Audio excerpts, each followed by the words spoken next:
सांस में हो सुमिरन तेरा, यूं बीत जाए जीवन मेरा।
सुमिरन तेरा यूं बीत जाए जीवन मेरा।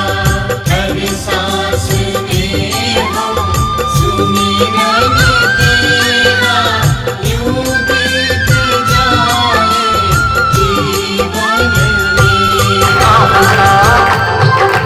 अभिनंदन करते हैं दिल से आपका, स्वागत करते हैं दिल से आपका। अभिनंदन करते हैं दिल से आपका। खिली है कलियां सजे हैं द्वार, खिली है कलियां सजे हैं द्वार।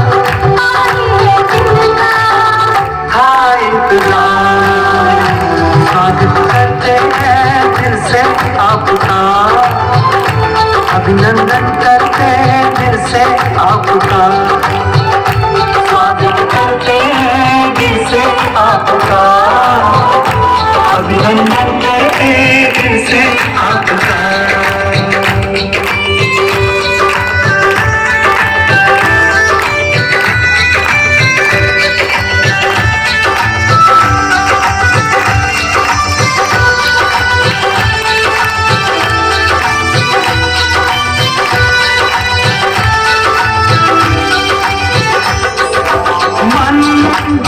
मन है महका दीदार आपका पाकर,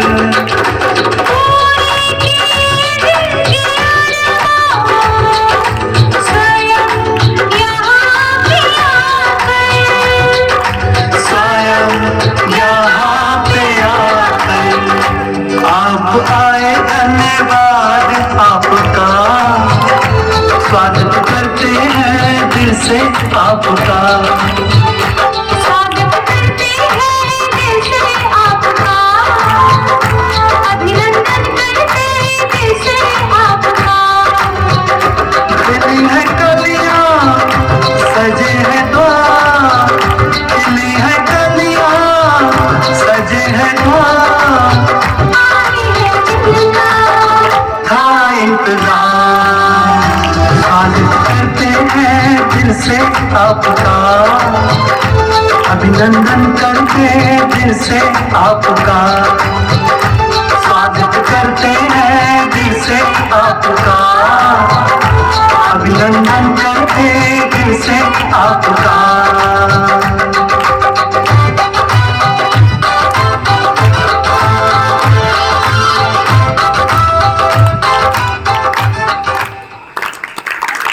ये पहचान भगवान कौन है, कैसा है, कहाँ रहता है, इन प्रश्नों का हल जानने के लिए, ऐसे आध्यात्मिक ज्ञान को समझने के लिए आप सब यहाँ पर पहुंचे। प्रजापिता ब्रह्मा कुमारी ईश्वरीय विश्वविद्यालय में जहाँ जन जन की मानव मात्र आत्माओं को एक ही संदेश दिया जा रहा है, वो यही संदेश है कि परमात्मा जो सदा सत्य है, जो सदा शिव है, जो सदा कल्याणकारी है, ऐसे शिव पिता परमात्मा की हम सब आत्माएं अजर अमर अविनाशी बच्चे हैं। बहुत जन्मों से हम सब ने भक्ति की है ना। ऐसा कोई है जो भगवान को ना मानता हो? चाहे कोई किसी भी इष्ट देव देवियों को क्यों ना मानते हो, कोई राम का भगत है तो कोई कृष्ण का भगत है, कोई देवी माँ को याद करता है तो कईयों को अपने गुरुओं के प्रति श्रद्धा और भावना होंगी, लेकिन भक्ति से सभी जुड़े हुए हैं।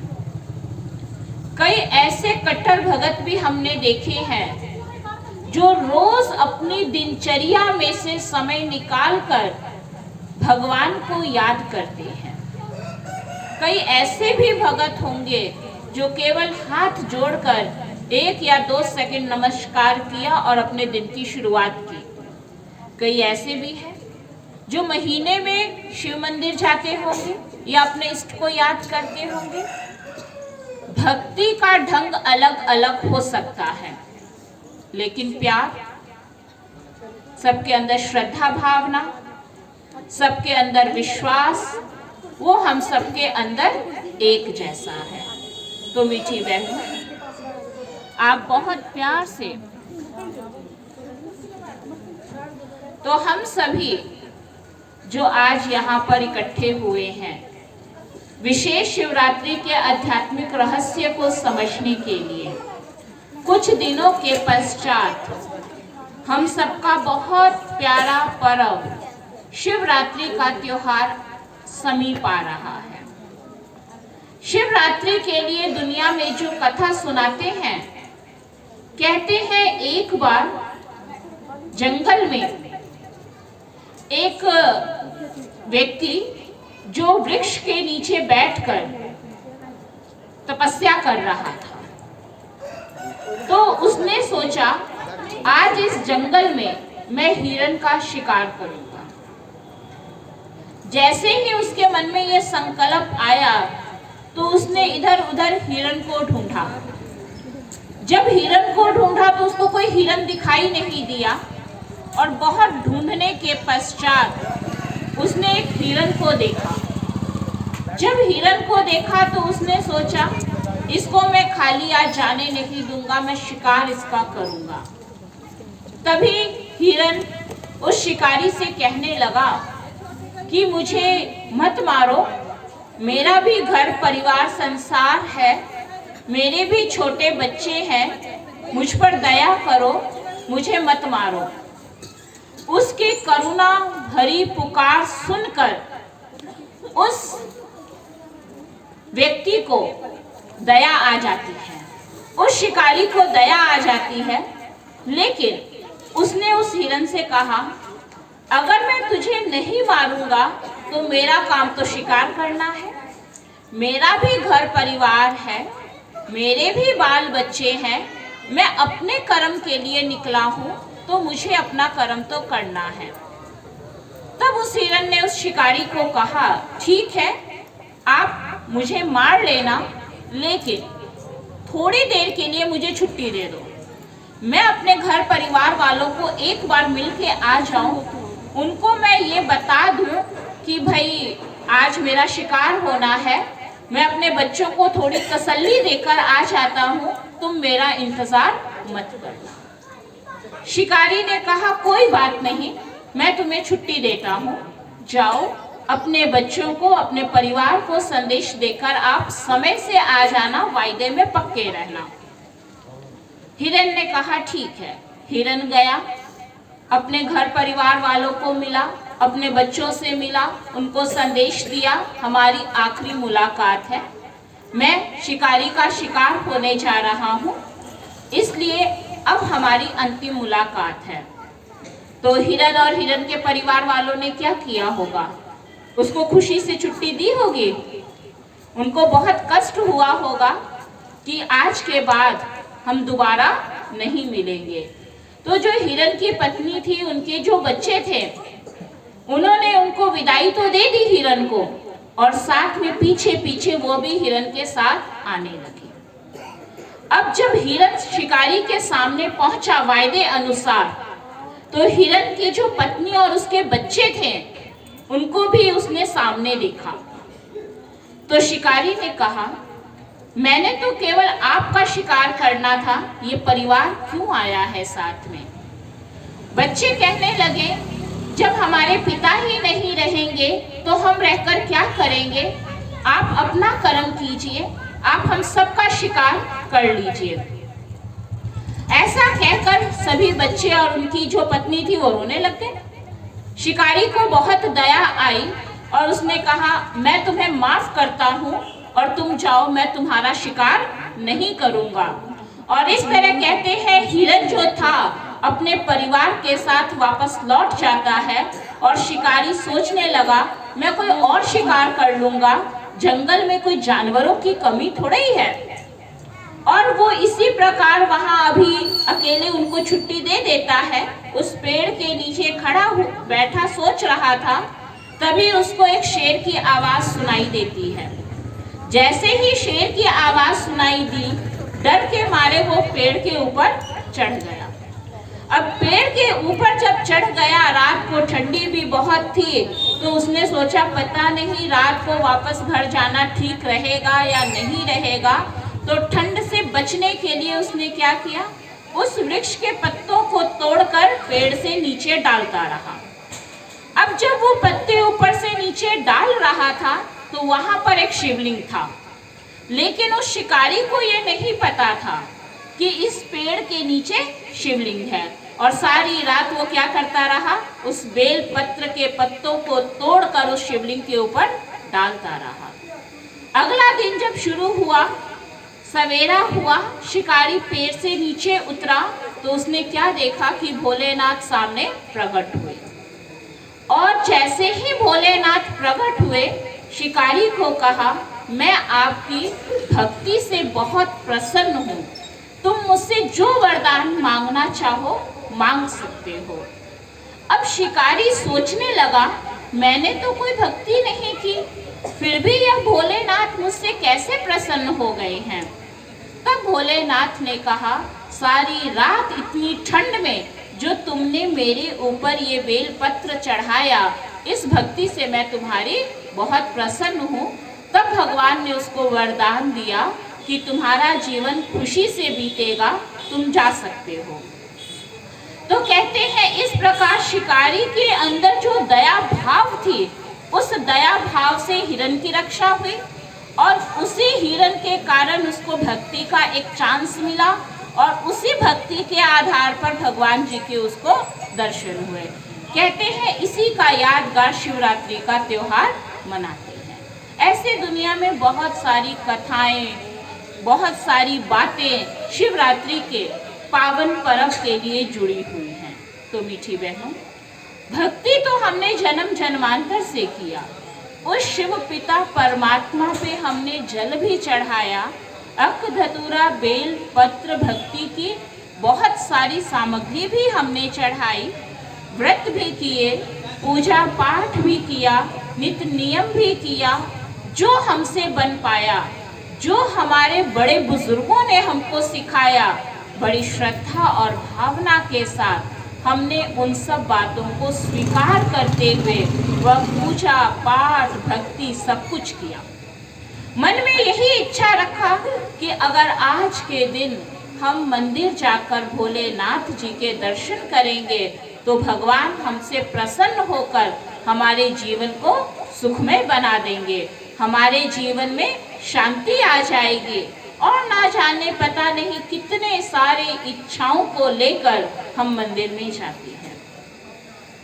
सुबह से देखेंगे 12 बजे के बाद से लोगों की लाइनें लग जाती हैं कि आज हमने भी दर्शन करना है, चाहे थोड़े टाइम के लिए ही मंदिर में जाने को मिले, लेकिन दर्शन अवश्य करना है।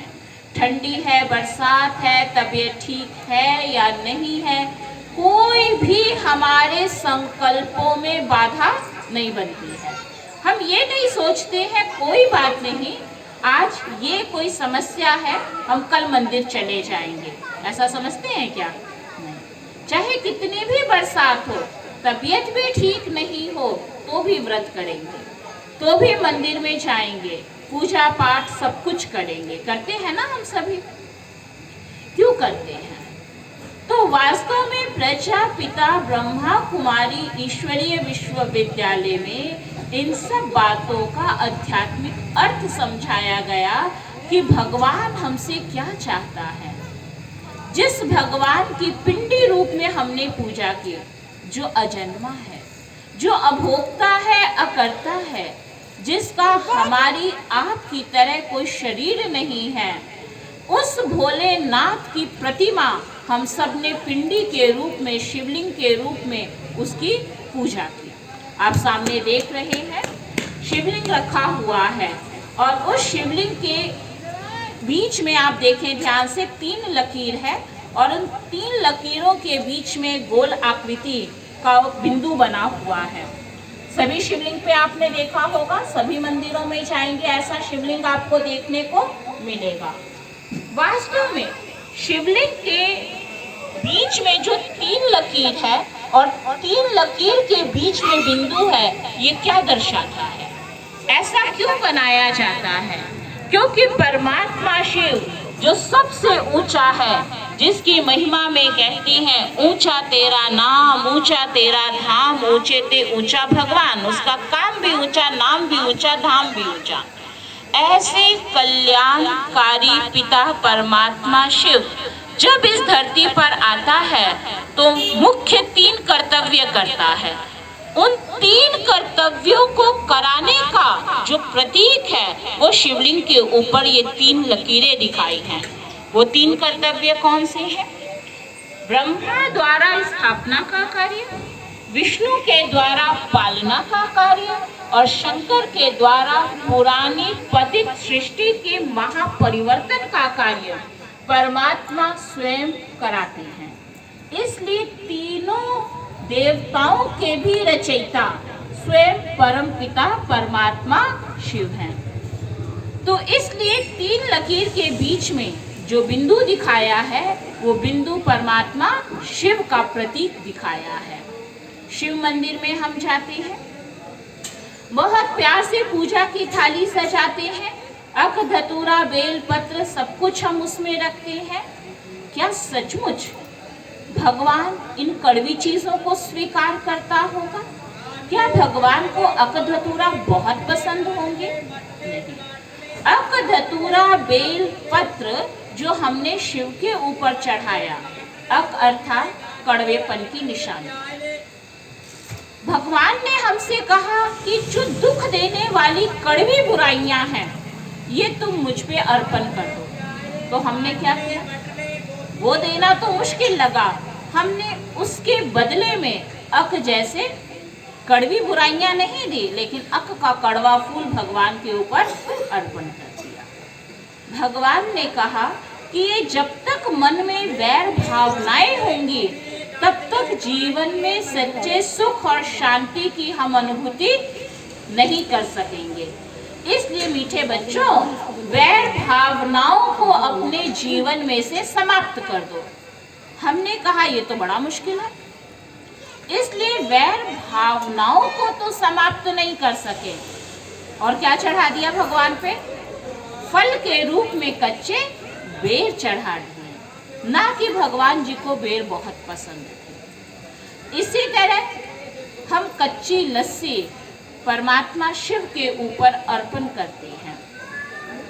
क्या कच्ची लस्सी ही भगवान को स्वीकार है? कच्ची लस्सी जो शीतलता का प्रतीक है, सिंबल है। परमात्मा ने हम सबको याद दिलाया कि तुम शरीर नहीं, शरीर को चलाने वाली शक्ति आत्मा हो। आत्मा जिसका स्वधर्म ही है शांति। शीतलता आत्मा का मुख्य गुण है और इसीलिए हम सब ने क्या किया? परमात्मा शिव के ऊपर कच्ची लस्सी अर्पण कर दिया। वास्तव में आवश्यकता हमको, और अर्पण किसको कर रहे हैं? भगवान जी को। इसी तरह आपने देखा होगा शिव मंदिर में शिवलिंग के ऊपर एक कलश होता है। उस कलश में से बूंद बूंद पानी का शिवलिंग के ऊपर नित्य प्रति गिरता रहता है, बूंद बूंद टपकता रहता है। वास्तव में वो है ज्ञान सागर परमात्मा शिव।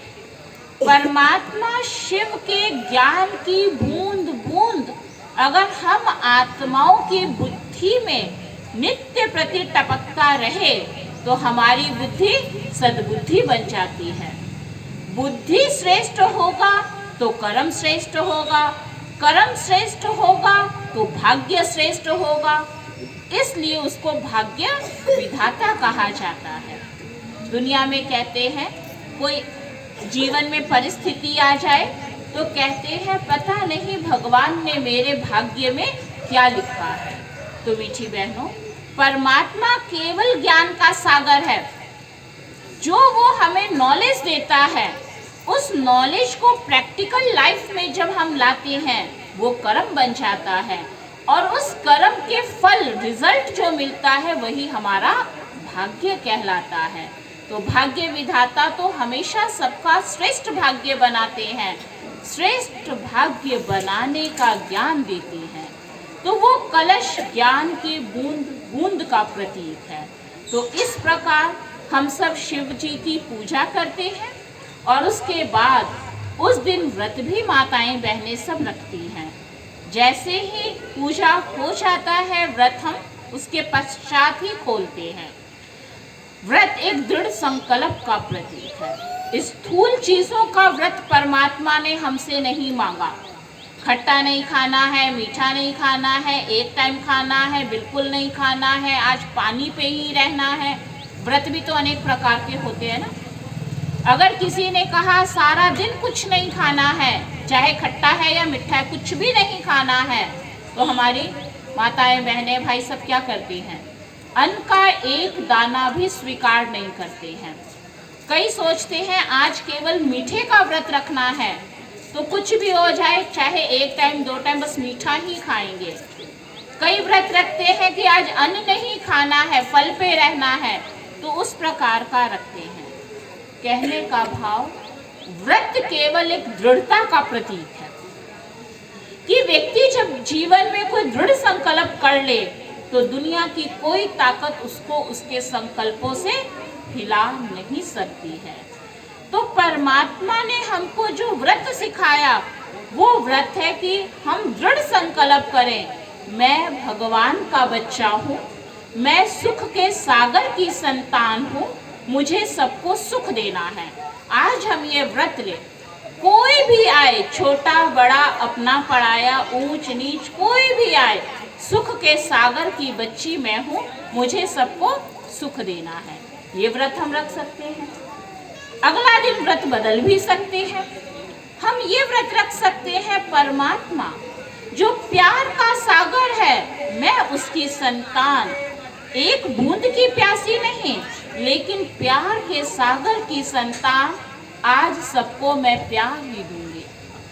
इसलिए किसी ने कहा प्यार के दो बोलों में तेरा क्या लुट जाता है, प्यार का प्यासा सारा जग है, प्यार से रखो नाता। इस संसार में सबको क्या चाहिए? क्या चाहिए?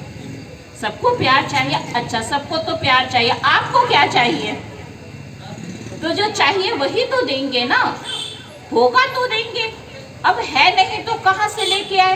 प्यार के सागर से। सागर से ले दुनिया को दी, तो प्यार के सागर से व्रत रख सकते हैं। आज मुझे केवल प्यार ही प्यार देना है। कड़वी बातें बेशक जीवन में आए, मैंने नहीं बोलना है, खट्टा नहीं खाना है, हो सकता है ना ये। तो ऐसे व्रत, आज व्रत रखा कि भगवान जो हर मानव मात्र अपकारियों पर उपकार करता है, आज सारा दिन मैं सबको सम्मान दूंगी। कुछ भी हो जाए, कैसा भी आ जाए, चाहे छोटा है या बड़ा, सबको हमें सम्मान देना है। आसान है ना ये सब व्रत की मुश्किल है? आसान। जिनको लगता है आसान है वो एक बार हाथ खड़ा करके बताए, बस इतना वाला, इतना वाला। आसान है ना ये व्रत? आज आपको आसान व्रत सिखा रहे हैं। बच्चे, बूढ़े, जवान, बीमार, सब इस व्रत को कर सकते हैं। हम व्रत रख सकते हैं, रख सकते हैं ना। इसी तरह हमने आज व्रत रखा है, परमात्मा आप तो शांति के सागर हो। आज कैसी भी बातें आ जाए, मैं अपने मन को अशांत नहीं होने दूंगी।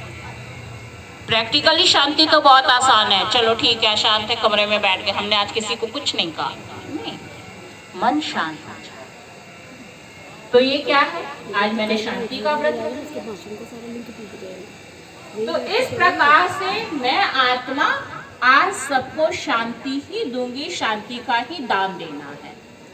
तो ऐसे श्रेष्ठ संकल्पों का व्रत परमात्मा हमें सिखाता है।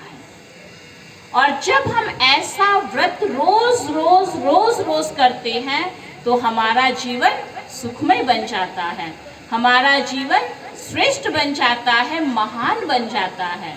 तो प्रजापिता ब्रह्मा कुमारी ईश्वरीय विश्वविद्यालय का लक्ष्य ही है, नर ऐसी करनी करे जो नारायण बने, नारी ऐसे श्रेष्ठ कर्म करे जो श्री लक्ष्मी बने।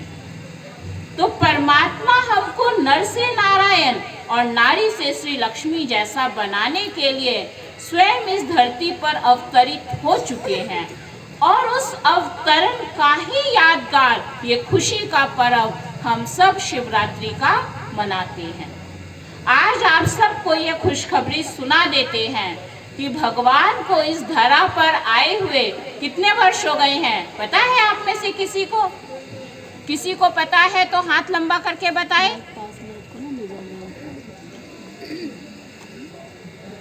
आएंगे आप में से कोई? अभी नहीं पता है किसी को। तो ब्रह्मा कुमारी ईश्वरीय विश्वविद्यालय में ये बताया जा रहा है कि परमात्मा को सृष्टि पर अवतरित हुए 87 इयर्स हो चुके हैं। खुशी की ताली तो बजा दो।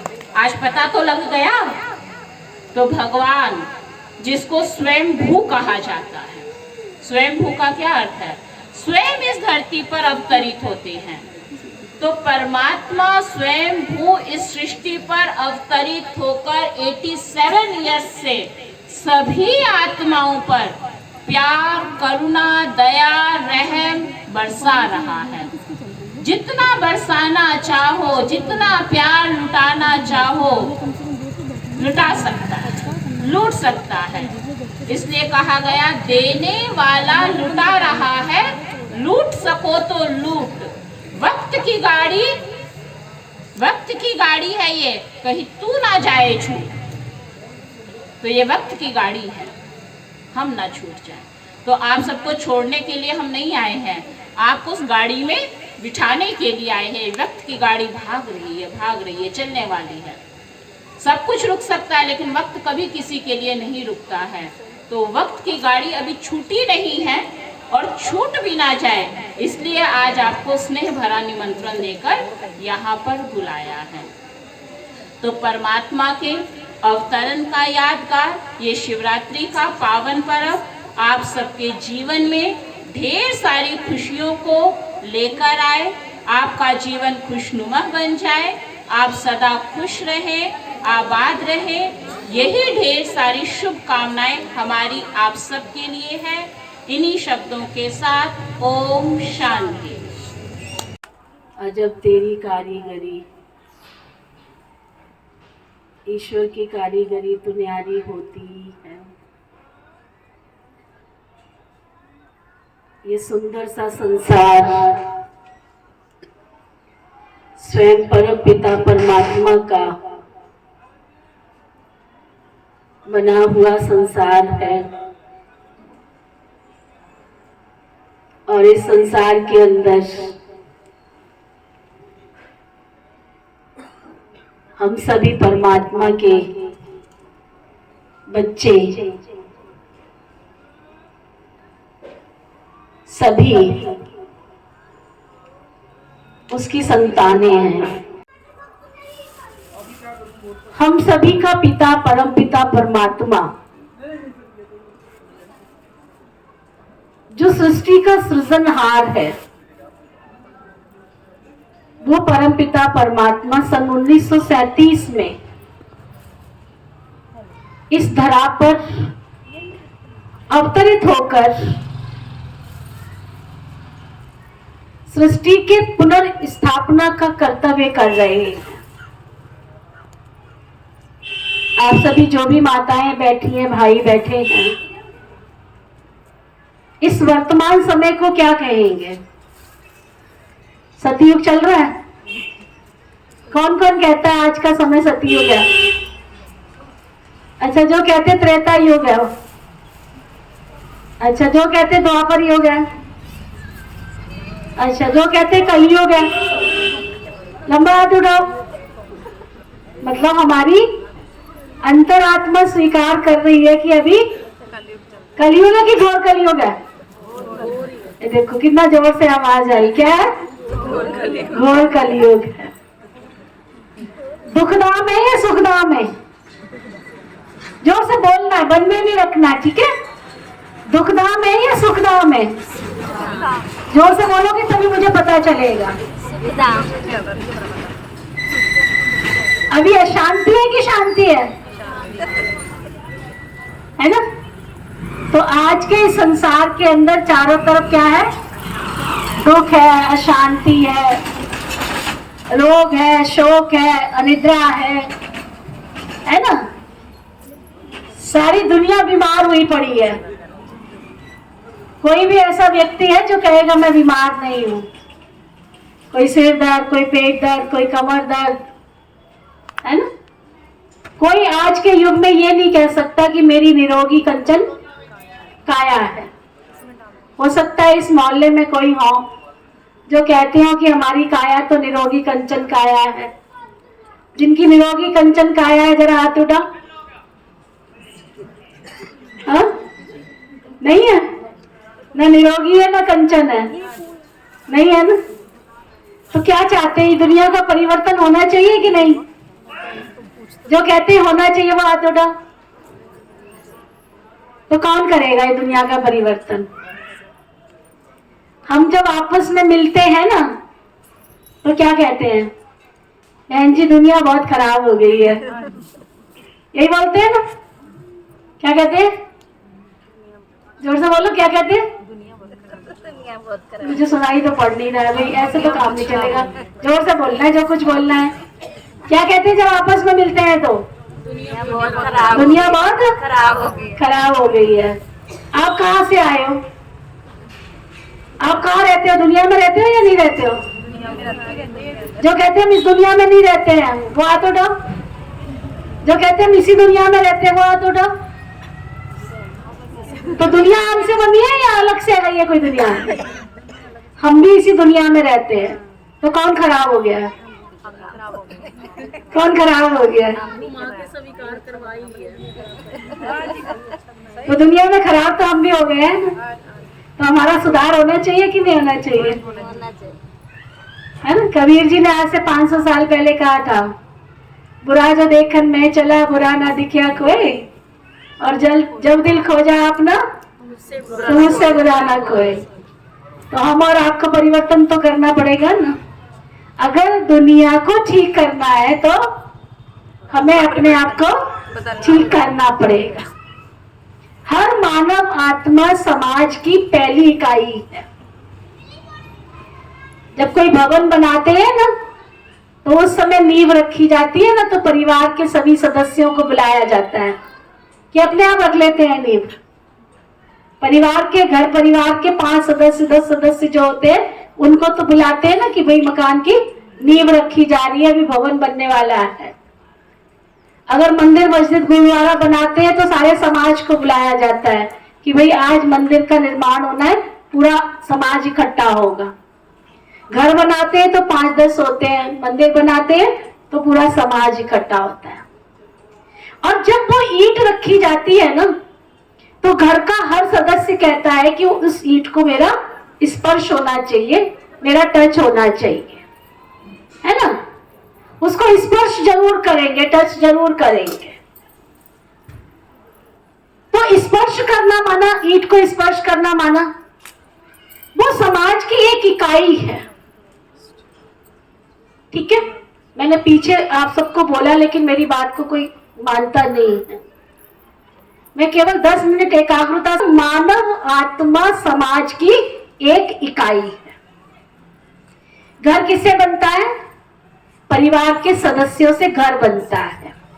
मकान कब बनता है? जब एक ईंट दूसरी ईंट से मिलती है ना? तभी तो समाज की एक इकाई जब दूसरी इकाई से मिलती है तो घर बनता है। समाज कैसे बनता है? जब समाज का हर एक व्यक्ति एक दूसरे के साथ हंसता है, बोलता है, मिलता है, उठता है, बैठता है, तो उससे समाज बनता है। तो अगर समाज की पहली इकाई या घर की पहली ईंट दूसरी ईंट से मिलना स्वीकार ना करे, मैं तो नहीं मिलती, तो भवन बनेगा? तो पहली ईंट को क्या करना पड़ेगा? दूसरी ईंट के साथ मिलना पड़ेगा। लेकिन मिलने के साथ क्या चाहिए उसको? गारा हो, चूना हो, सीमेंट हो, जल हो, है ना? सारी चीजें चाहिए। और जब फाउंडेशन डालते हैं तो उसमें 7 अन्न डाले जाते हैं, है ना? सृष्टि के कछुआ है, चांदी का कलश है, नाग और नागिन का जोड़ा है, ऐसी कई चीजें उसमें रखी जाती है फाउंडेशन में। क्यों रखी जाती है? कि जब भी कोई भवन का निर्माण है तो हमने प्रकृति को साथ लेके चलना है। प्रकृति माना 5 तत्व। 5 तत्वों में क्या क्या आता है? धरती, आकाश, जल, वायु, अग्नि। तो जो मकान बनाने के पूर्व में जो तैयारी की जाती है, उन 5 देवताओं को, 5 तत्वों को आवाहन करते हैं कि हे धरती माता, आपके इस धरती में से थोड़ा सा कोना हम ले रहे हैं, है ना? जो आप अन्न देते हो, उस अन्न से उसको हम खुश करते हैं कि तेरा तुझको अर्पण कर रहे हैं।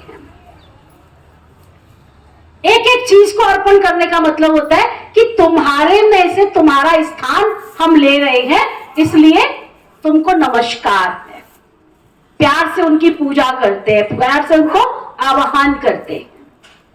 अच्छा, अब हम सभी मनुष्य आत्माओं का जो ये शरीर है, ये किससे बना हुआ है?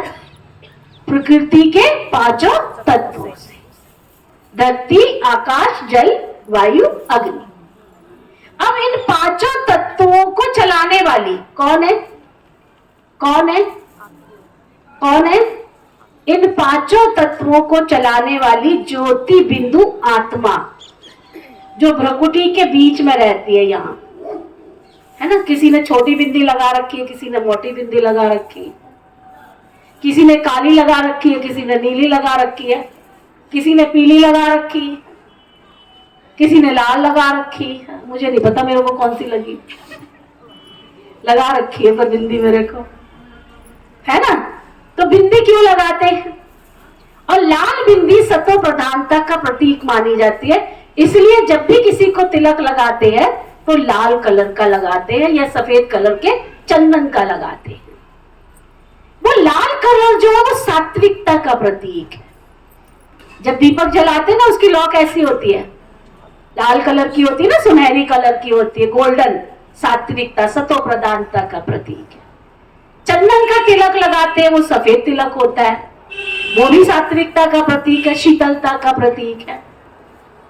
तो हमारी भारतीय संस्कृति में जो तिलक लगाने की प्रथा थी ना, जब भी कोई शुभ अवसर आता है तो रेड कलर का ही तिलक लगाते हैं। फैशन करके आजकल जमाना बदल गया है तो काले सूट के साथ काली बिंदी लगा लेते हैं, क्योंकि सबकी आत्मा ही काली हो गई है ना। विकार भर गए अंदर, काम, क्रोध, लोभ, मोह, अहंकार, ईर्ष्या, द्वेष, नफरत, घृणा।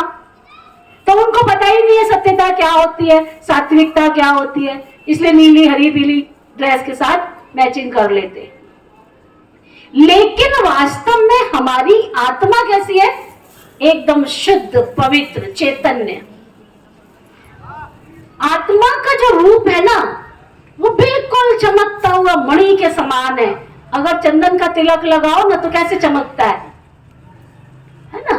तो आत्मा जो है ना, वो स्टार है, ज्योति बिंदु है। इसलिए क्या कहते हैं? भ्रकुटी के बीच में चमकता है अजब सितारा, साहिब ज्यादा नु लगता वो बहुत प्यारा। यानी जो इस शरीर को चलाने वाली आत्मा है, उस आत्मा का जो पिता परमात्मा है, वो कौन है? साहिब ज्यादा। वो भी ज्योति बिंदु है, इसलिए शिवलिंग रखा है। कैसा रखा है? ज्योति के आकार का रखा है। ऑल ओवर वर्ल्ड में चले जाओ, सारी दुनिया में चले जाओ, शिवलिंग कैसा होता है? एक जैसा ही होता है। हाँ, कोई लाल कलर का करते हैं, कोई सफेद कर देते हैं, कोई काला रख देते हैं। जैसा जिस स्थान का पत्थर होता है वैसे उस पत्थर का बना देते हैं। अब हमको गोल्डन कलर ज्यादा अच्छा लगता है, हम गोल्डन कलर का बना दिया अपने शिवलिंग को, सुना। लेकिन आकार कैसा है? ज्योति का। जब दीपक जलाते तो ऐसा ही होता है। तो मैं जो इस शरीर को चला रही हूं ना, आत्मा, वो कैसी है? ज्योति बिंदु है। और हम आत्माओं का जो पिता है वो कैसा है? वो भी ज्योति बिंदु है। परम पिता परमात्मा का नाम है निराकार परम पिता परमात्मा शिव। रूप में वो ज्योति बिंदु है और गुणों में वो सिंधु है। आज कभी भी कोई दुख आता है, कोई परिस्थिति आती है, कोई घटना घटती है, हम किसको याद करते हैं? है ना, परमात्मा को याद करते हैं ना। महाभारत में हम सबने देखा, द्रौपदी का जब चीरहरण हो रहा था तो उसने सबको पुकारा, सबको पुकारा। कोई आया उसके पास? कोई आया उसके पास? हाँ, सबको पुकारा, सबको पुकारा। सूरवीर थे उसके, 5 पांडवों की, वो जो पांडव सूरवीर थे उसकी वो धर्म पत्नी थी। इतने बड़े बड़े द्रोणाचार्य, इतने बड़े भीष्म पिता सब वहां बैठे हुए थे, सबको पुकारा उसने। किसी ने उसका सुना? नहीं सुना ना। किसने सुना? उसको याद आया, है ना, कृष्णा कृष्णा कृष्णा। अभी तो उसने कृष्णा बोला ही था तो कृष्णा जी वहां पहुंच गए, हाजिर हो गए, है ना। यानी ईश्वर को उसने पुकारा। तो ईश्वर कहते हैं जब भगवान को पुकारते हैं भक्त, जब भगवान को भावना से पुकारते हैं तो भगवान नंगे पैर दौड़ करके चले आते। तो वो परमपिता परमात्मा सबका पालनहार है, जगत का स्वामी है और हम सबका पिता है। इसलिए भक्ति में क्या गाते आए हम? तुम ही माता हो, तुम ही पिता हो, तुम ही बंधु हो, तुम ही सखा हो, तुम ही देवों के देव महादेव।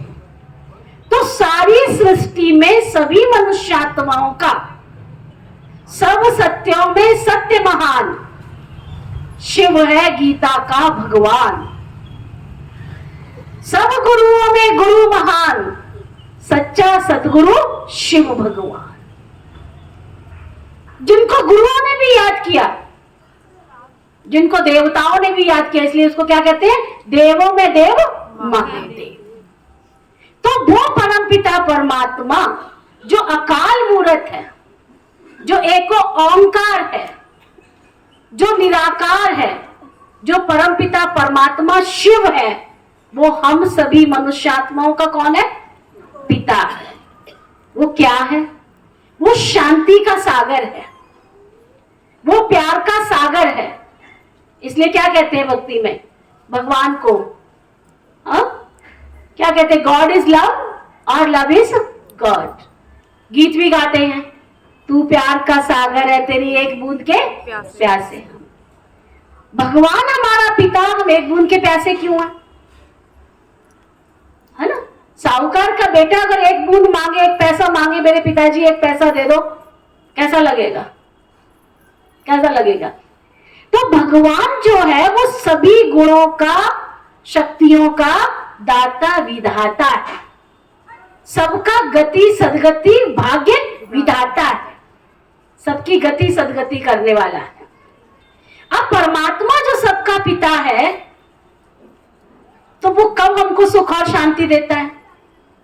उसको शांति का दाता कहते हैं या नहीं कहते हैं? जो कहते हैं वो हाथ उठाओ।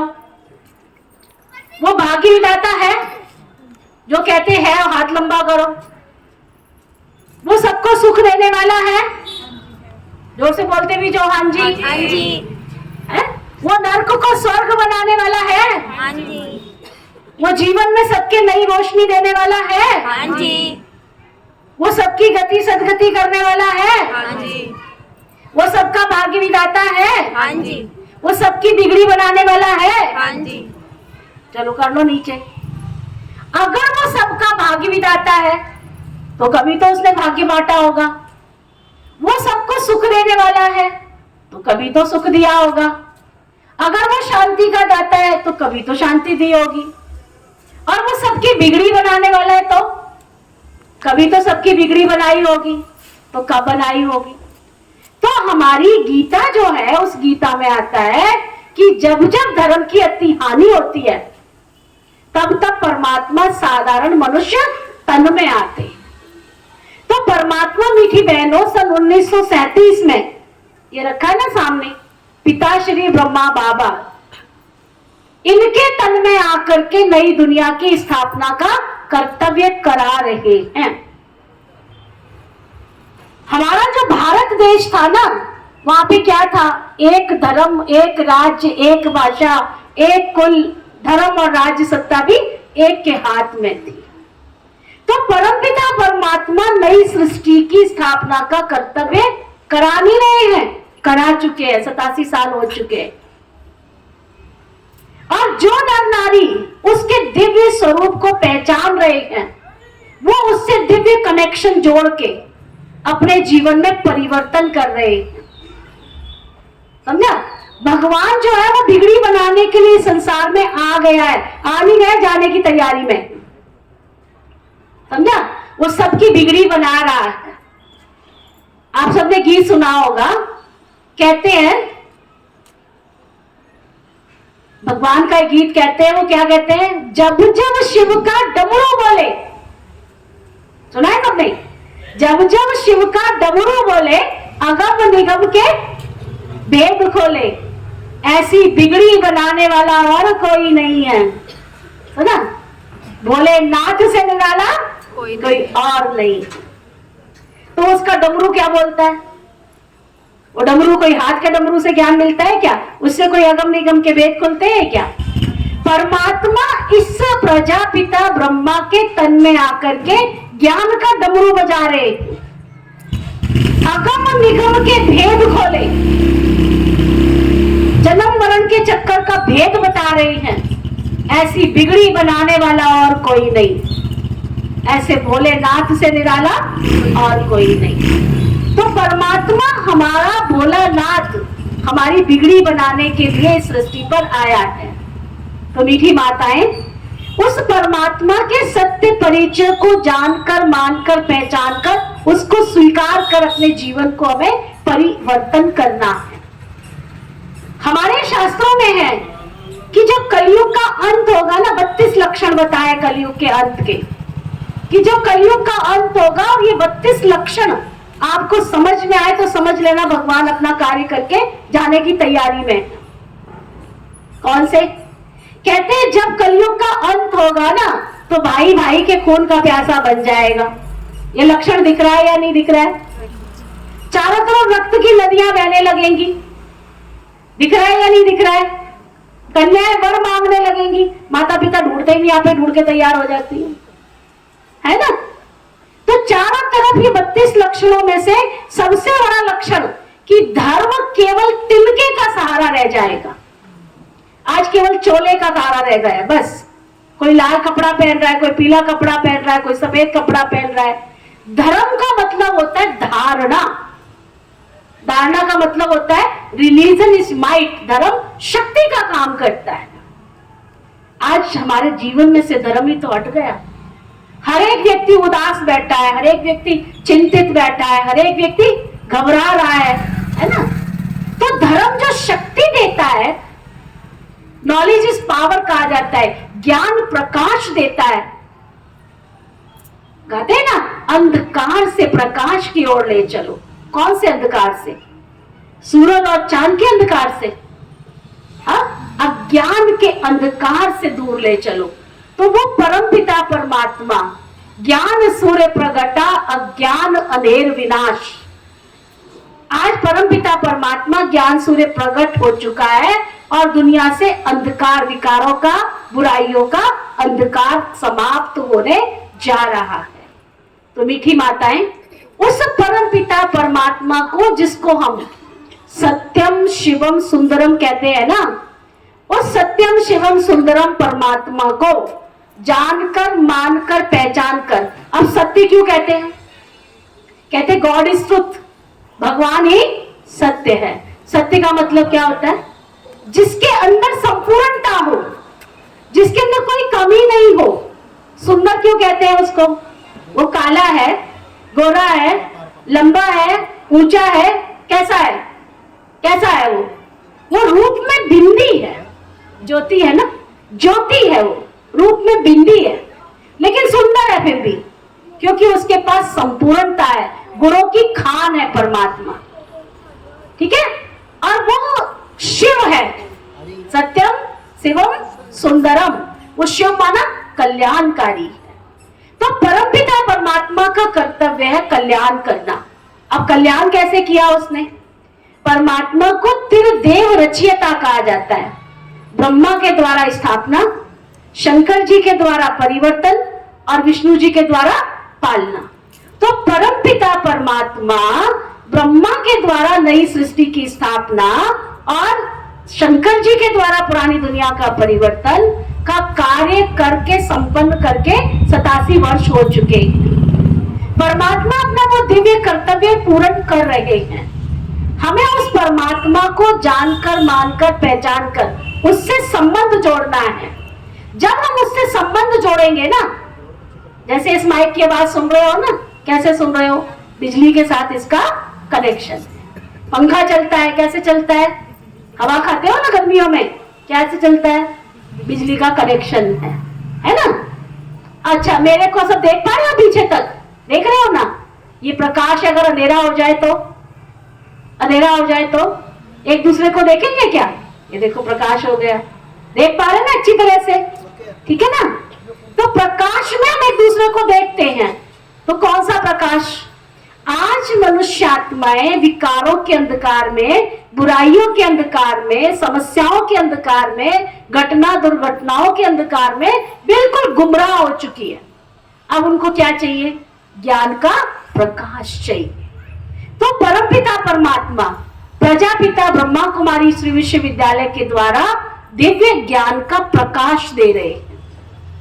ब्रह्मा कुमारी श्री विश्वविद्यालय कोई धर्म नहीं है, तो ना मंदिर मस्जिद गुरुद्वारा नहीं है, ये सभी धर्म की आत्माओं का आश्रय स्थल है।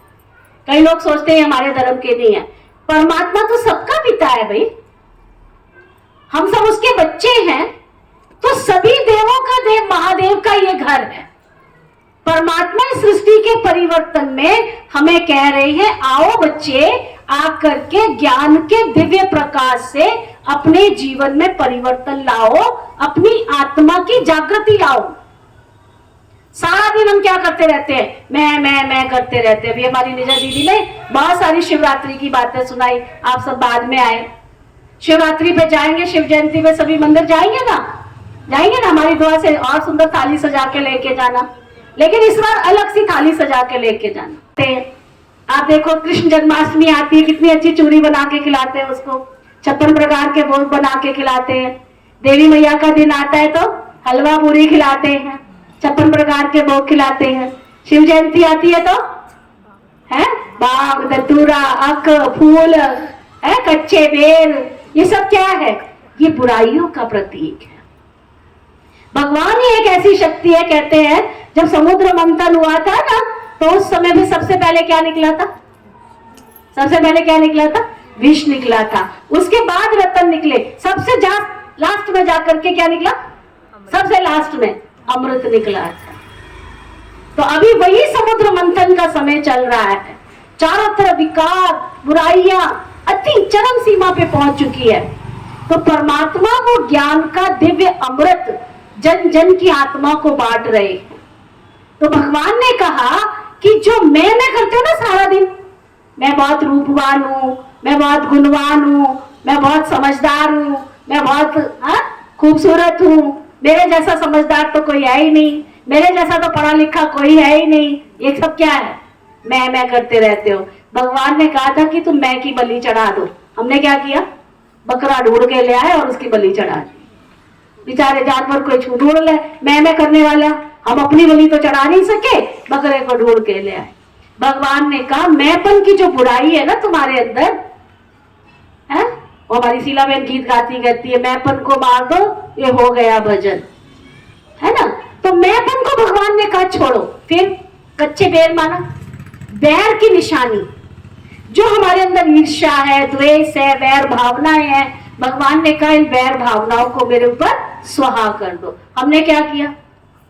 वैर भावनाएं समाज में बढ़ रही है कि घट रही है? बढ़ रही है। भगवान ने सदियों पहले कहा कि वैर भावना को छोड़ दो।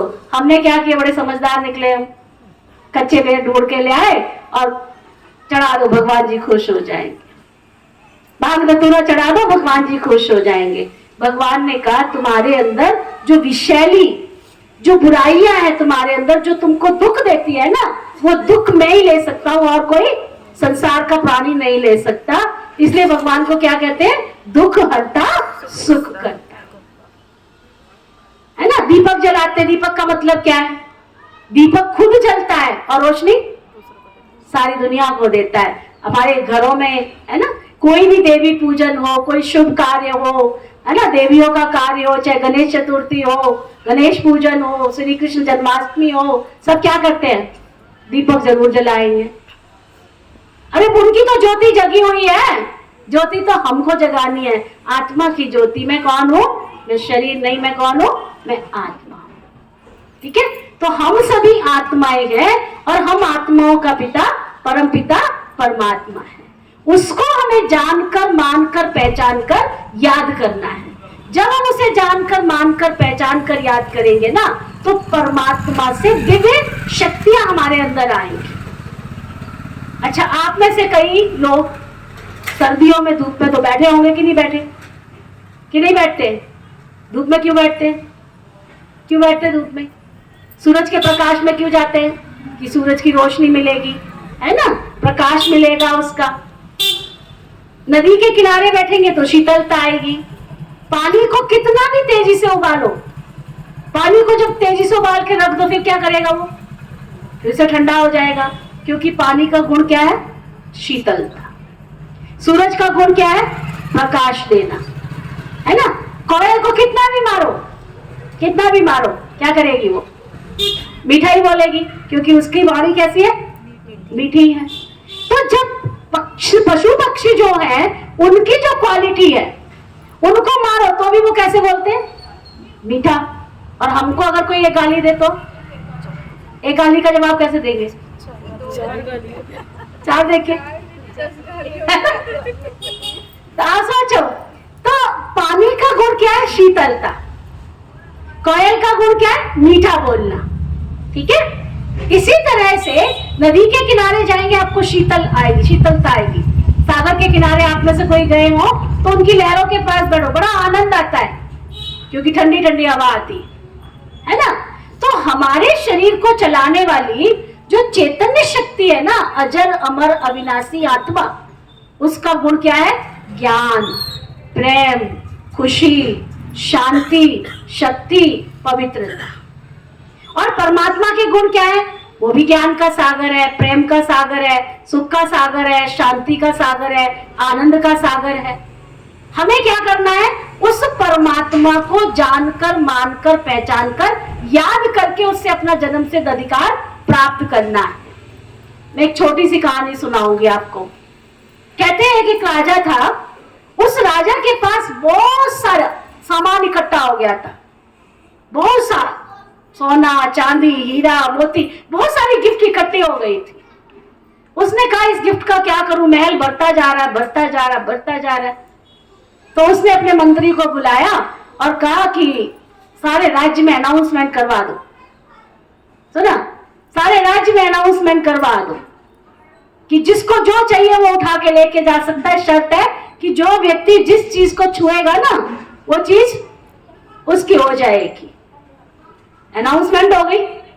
अब लोगों को जब ये खबर मिल जाए, अगर आप उस जगह हो तो क्या करोगे? हाँ, क्या करोगे? कोई घर में बैठेगा? है कोई बैठेगा? दौड़ दौड़ के जाएंगे सबसे पहले। अरे राजा के महल में चांस मिल रहा है जाने का, तो सबसे पहले जाके छू ले हम उसको। लोग आ रहे थे, जा रहे थे, टच कर रहे थे, चीजें उठा के लेके जा रहे थे, कोई रोक टोक तो थी नहीं, क्योंकि अनाउंसमेंट ऐसी हो रखी थी। उसमें से एक छोटी सी बच्ची थी, उसने किसी चीज को छुआ नहीं, तो ना वो दौड़ करके राजा के पास चली गई। और क्या किया उसने? क्या किया होगा? हाँ, आप सुन रहे हो मेरी बात को, समझ रहे हो? जो समझ रहे हो हाथ उठाओ। क्या किया होगा उसने? राजा को छू लिया। सुना, अब राजा को छू लिया तो मंत्री ने क्या किया? अनाउंसमेंट कर दी कि जो जहां खड़ा है वो वहीं पर खड़ा रह जाए। चीजें तो अभी बहुत पड़ी थी वहां पर। क्यों ऐसा किया? मंत्री ने ऐसा अनाउंसमेंट क्यों किया? राजा को छू लिया। और बताओ क्यों? क्यों अनाउंसमेंट की? नीरू बताओ। जो सारा सामान किसका था? राजा का। तो अब वो सारा सामान किसका हो गया? लड़की का, उस बच्ची का हो गया, है ना। तो ऐसे ही परमपिता परमात्मा इस सृष्टि पर आए हुए हैं। अब वो कह रहे हैं लूट सके तो लूट लो। रामायण के अंदर एक चौपाई आती है, तुलसीदास के घाट पर वही संतन की भीड़, तुलसीदास चंदन घिसे तिलक देत रघुवीर। तो भगवान कह रहा है कि तुम बस अपनी आत्मा का दीपक जगाओ और तुम्हें सब कुछ मिल जाएगा। स्वर्ग की नई दुनिया तुमको देने के लिए मैं आया हूं। तो जो समझदार है ना, वो क्या कर रहे हैं, एक साधे सब सदे, सब साधे सब जाए। वो परमपिता परमात्मा को जानकर मानकर याद करके उस परमात्मा से अपनी वरदानों से झोली भर रहे। सुना, ये समय है मीठी माताओं, मीठे भाइयों, ये वही विनाश घड़ी नजदीक है, गफलत में ना खो, काल नगारा बज गया, फिर पछताए क्या हो, फिर पछताने से कुछ नहीं होगा। परमात्मा अपने बच्चों को दिव्य गुण और दिव्य शक्तियों का खजाना देने के लिए आए। जिसने लूटना है वो लूट सकते हैं और जिसने अधिकार लेना है वो अधिकार ले सकते हैं।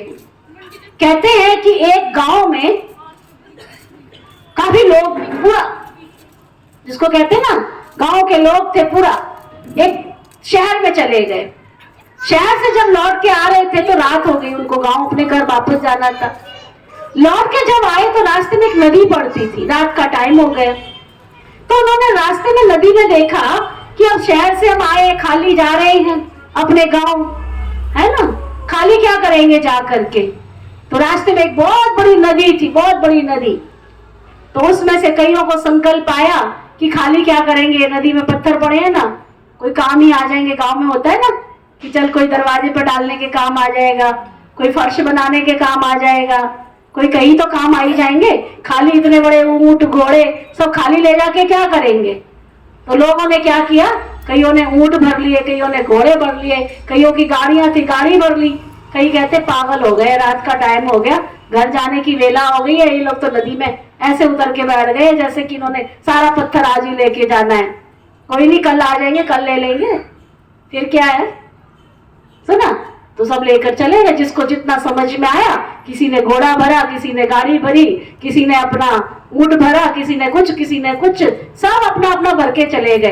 कईयों ने कहा कि खाली क्यों जाना, जेब में ही 2-4 पत्थर डाल लेते हैं। सुना, चले गए सारे लेकर के, सो गए।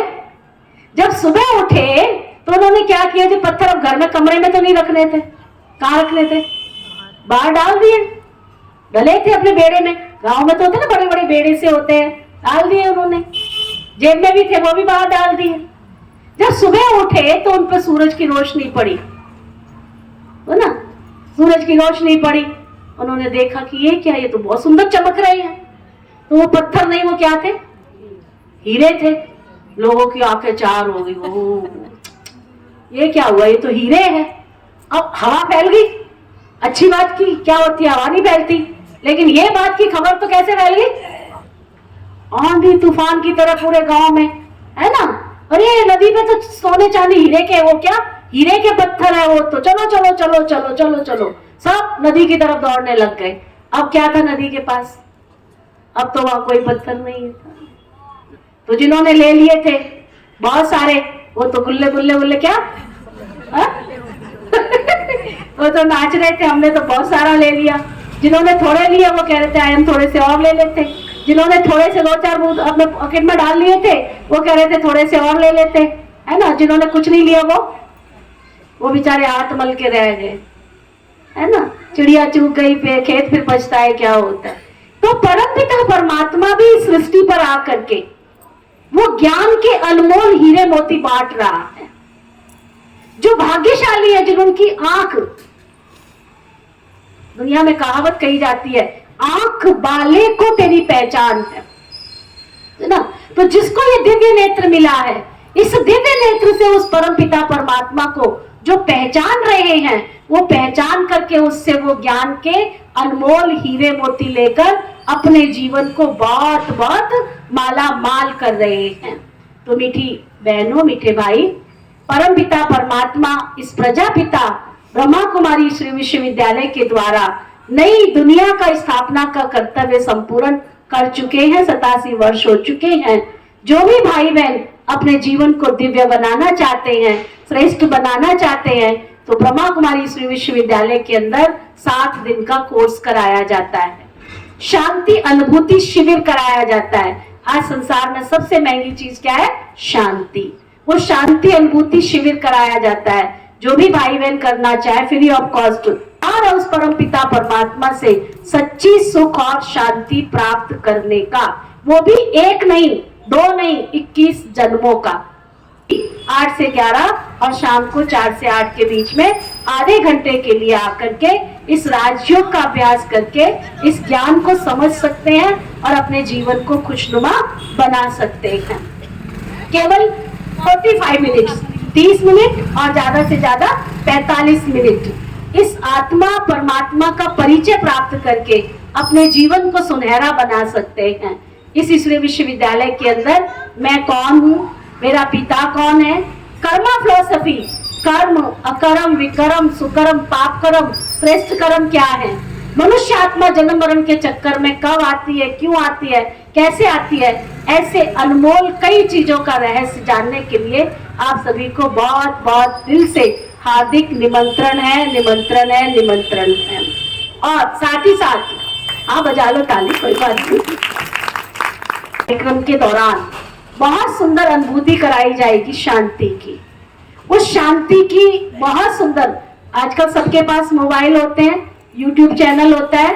प्रजापिता ब्रह्मा कुमारी ईश्वरी विश्वविद्यालय शाहबाद मारकंडा की तरफ से ब्रह्मा कुमारी शाहबाद मारकंडा के नाम से एक यूट्यूब चैनल बनाया गया है, जिसमें यहाँ होने वाले हर कार्यक्रम को उसमें डाला जाता है। अभी तक जितने कार्यक्रम हुए वो भी, और शांति की अनुभूति के लिए विशेष कैसे ईश्वर को याद करना है वो सारी विधि उसमें डाली जाती है। जो भी देखना चाहे ब्रह्मा कुमारी शाहबाद मारकंडा बोलेंगे ना तो उस पर सारा वो आ जाएंगे प्रोग्राम्स, आप उसका लाभ ले सकते हैं। ठीक है, उस चैनल को सब्सक्राइब कर सकते हैं, जिसमें डेली आपके पास थॉट फॉर द डे बहुत सुंदर सुंदर विचार आप सबके पास में पहुंच सकते हैं और उनका लाभ ले सकते हैं। अभी आप सभी अपने अपने स्थान पर खड़े हो जाएंगे।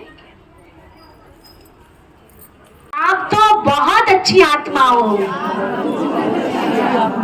आप तो रूहे गुलाब हो, आपकी खुशबू तो बहुत प्यारी है, आप तो चंपा कली हो, आपकी तो बहुत खुशबू फैलती है, आप तो बहुत गुणवान हो, आपके जीवन में तो बहुत सारी विशेषताएं हैं। दिल से कहो, दिल से, दिल से। आप तो शांति की देवी हो, आप तो बहुत खुश नसीब आत्मा हो, आपके जीवन में तो सदा अच्छा ही अच्छा होता है, आप तो अपने घर में सबको सुख देने वाली देवी हो, आप तो बहुत भाग्यशाली हो, आपके जीवन में तो अखंड सौभाग्यवती का वरदान है, आपके जीवन में तो परमात्मा की छत्र छाया बनी रहती है, आप सदा ही बहुत बहुत मुस्कुराते रहते हो, सचमुच आप तो बहुत अच्छी आत्मा हो। हाँ, अब गले मिलो दोनों आपस में, बहुत अच्छी तरह से 3 बार गले मिलो। आप बहुत अच्छे हो, आप बहुत अच्छे हो, आप बहुत अच्छे हो। अच्छा, अभी हैंडशेक करो, हैंडशेक करो, हाथ मिलाओ। आप तो सदा खुश नसीब आत्मा हो, सदा खुश रहो, सदा संतुष्ट रहो। अरे जोर से हैंडशेक करो। हाँ, सदा खुश रहो, सदा संतुष्ट रहो, सदा भाग्यशाली बनो, सबका कल्याण करते रहो। बहुत अच्छा, बहुत अच्छा, बहुत अच्छा। हाँ, अभी एक गीत बजेगा बहुत सुंदर, उस पर रास भी करनी है। मेरे सतगुरु प्यारे दा दरबार बहुत सुंदर है। ठीक है, गीत बजाओ।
अपने स्थान पर खड़े रहेंगे।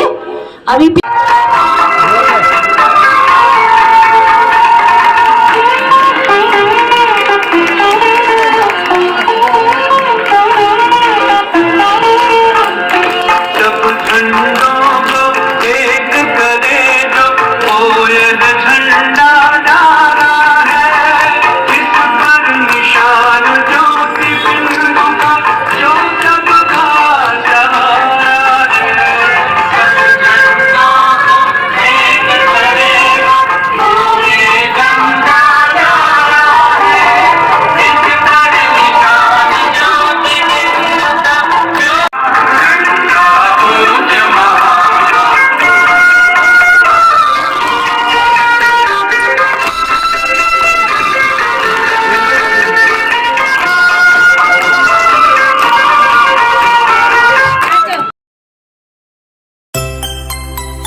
सभी हो सुखी और सबका भला हो। सभी हो सुखी और सबका भला हो। दुआओं का दिल में यही सिलसिला हो। दुआओं का दिल में यही सिलसिला हो। सभी हो सुखी और सबका भला हो। सभी हो सुखी और सबका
ये सजाया हो प्यार उसका ये दिल में समाया।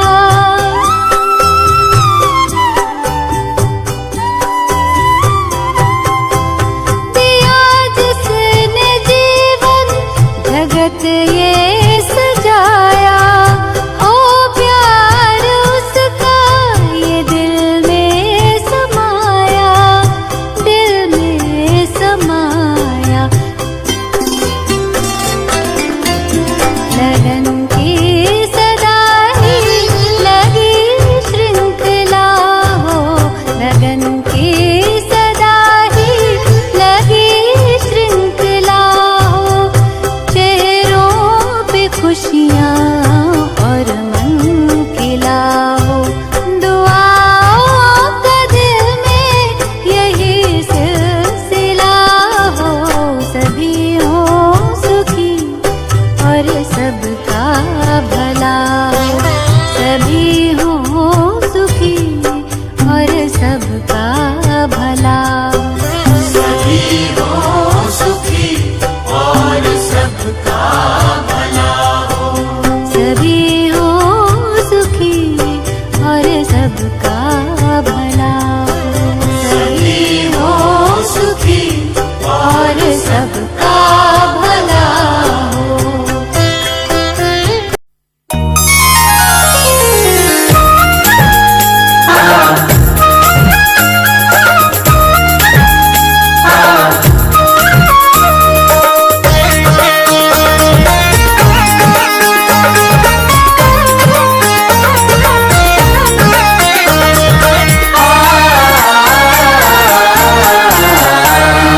है जिंदगी कितनी खूबसूरत जिन्हें अभी ये पता नहीं है।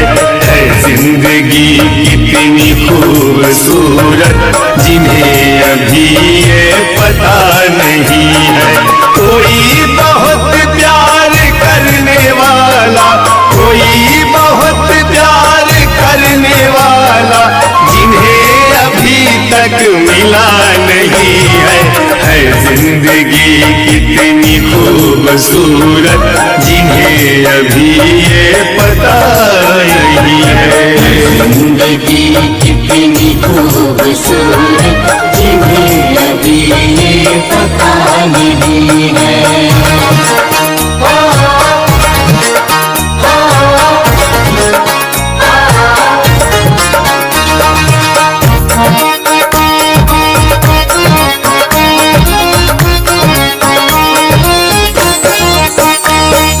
चले जो आंधी वो तिनका तिनका बिखर जाए आसियां गम नहीं है। चले जो आंधी वो तिनका तिनका बिखर जाए आसियां गम नहीं है। जो तोड़ दे मेरे हौसलों को, जो तोड़ दे मेरे हौसलों को, अभी वो तूफान उठा नहीं है। है जिंदगी कितनी खूबसूरत जिन्हें अभी ये पता नहीं है। जिंदगी कितनी खूबसूरत जिन्हें अभी ये पता नहीं है।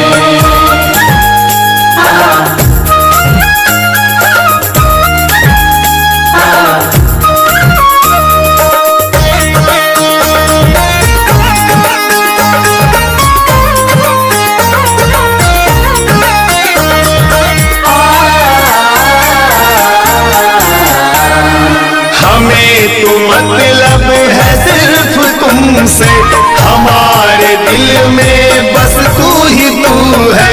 हमें तो मतलब है सिर्फ तुमसे, हमारे दिल में बस तू ही तू है। तुमसे मोहब्बत तुमसे शिकायत, तुमसे मोहब्बत तुमसे शिकायत, और किसी से गिला नहीं है। जिंदगी कितनी खूबसूरत जिन्हें अभी ये पता नहीं है। जिंदगी कितनी खूबसूरत